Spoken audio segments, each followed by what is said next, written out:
The learning curve was insane. I felt like I was picking up new things every day. I was definitely looking to take back a lot of learnings and apply them to my current practice. Why I wanted to do an MBA in the first place was to have the time to sit back, synthesize what I'd done in my career. The need for the PGP emerged from the need for a world-class business school. It just mentally stretches you to understand what excellence could look like. The PGP itself is an innovation in management education. It responds to the needs of professionals to redefine their careers. There are a lot of students who are also trying to find the skill gap between what skill they have and what skill they need to have to be successful in an aspirational career of their choice. I felt like I needed to push myself a little bit more to be able to go back and actually pick up more skills and develop in a different way. Our classrooms are vibrant, dynamic, fast-paced, intensive learning environments where you're learning not just from the instructor who are world-class, but also from your peers. This was the only school that actually valued diversity. The kind of people I would meet here would come from all sorts of backgrounds and also various types of and various years of work experience. The PGP class experience offers students an opportunity to reflect back on why certain things worked the way they worked, why certain things did not work. And I often say that the best learning is for you to reflect back on your own experiences, but then to be able to say, now that I've got this underlying concept for something that I haven't experienced, what would I do? We had this discussion that a firm can either be a differentiator, like say Apple, or they can be a cost leader, something like an Indigo. Post-class, I rushed back, called my founders and told them that this is what we've been struggling with so far. So we were straddling in between the two, and the idea behind the class is that if you can either choose to be one of these, you can't straddle, because when you straddle, then you're not choosing a clear path, and you tend to not do as well as these firms who are very clear as to where they want to be in their positioning.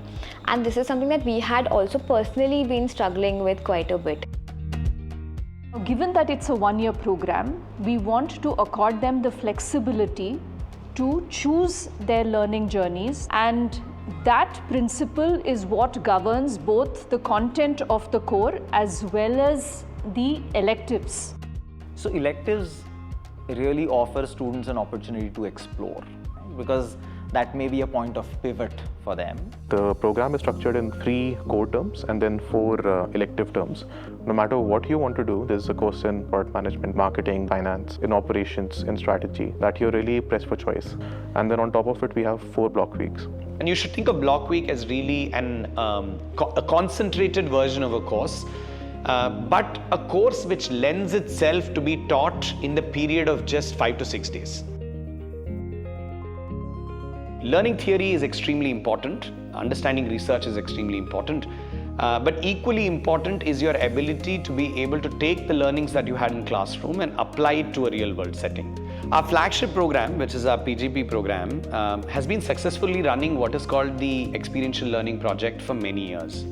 In the course of my ELP, I built my first ever financial model, and I enjoyed that experience a lot. It helped me build my confidence up as well, especially for someone who's pivoting into a completely new area. Just the ability to have basically like a soft launch into the career that I'm trying to pivot into really helped me in that sense. By the form of having mentors, both from a faculty perspective, so they have faculty mentors, they also have mentors from an industry perspective, which usually come from the company that they are trying to solve the problem for. The ELP is also very unique in the sense that it helps us build deep industry-academia partnerships. I do think with a reasonably high confidence that ISB's success today is attributable to a large extent to their openness to talk to the alumni community, and then alumni community's passion to personally identify with the school and make a difference. I have reached out to alumni for support, for help with interview prep, and not one person has been unwilling to take out time to help me. Everyone I have messaged has always gotten back to me when I've asked for help preparing for placements or just for career advice, and I think that's truly amazing. Now that I've gone through this experience, the highs and the lows, I feel like I could not be gladder that I made the choice to join the PGP batch of 2025.